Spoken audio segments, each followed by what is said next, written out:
In this video, we'll look at some more image editing functions. First, let us look at blurring parts of an image. This function is particularly useful when we want to hide sensitive information on images. These include personal information such as names, addresses, email addresses, phone numbers, etc. Other sensitive information include credit card details, social security numbers, bank accounts, and so on. For our example, we'll be using the image of the logout link where the username is being displayed. To blur the username of the image, open the image in the editor by selecting the image and then clicking Image Editor from the ribbon. Since our image is small, let us zoom the image to 150% by choosing this value from the Zoom drop-down list. Next, click the Select Area to Copy tool from the toolbar on the left. Click and drag on the image the area that needs to be blurred.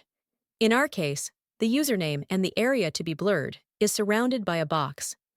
Notice that it has handles that can be adjusted to further refine the area to be blurred. Now, open the Object menu and select Resize and Effects. You can also do a right-click on the image, and from the Shortcut menu, select Resize and Effects. The Bitmap Object dialog opens.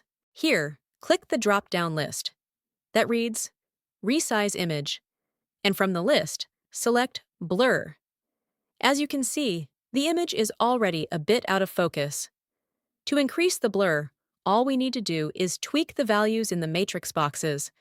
In our case, let us increase the value of the box on the top left. Notice how the image gets more blurred as the value in this box is increased by clicking the up arrowhead button repeatedly. Similarly, change the values in one or more of the boxes till you get the results you desire. Finally, click OK to save the changes and close the Bitmap Object dialog. Alternatively, you can also select Motion Blur from the drop-down and use the same techniques we discussed for blur to blur the image. Back in the editor window, click Ctrl+S, or click the Save button to save the changes made to the image.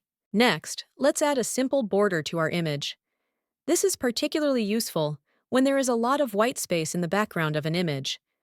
Our image has a gray background, and it would certainly look better with a border around it. To add a border, first, click the image to select it. Notice the perforated border that appears around the perimeter of the image, indicating that it has been selected. Next, on the right side, under the Shape tool, ensure that Rectangle is selected. In the color field, black is selected by default.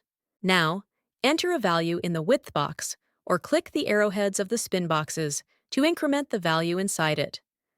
1 is a safe value, as anything above 1 inserts a thick border, and it can become very distracting.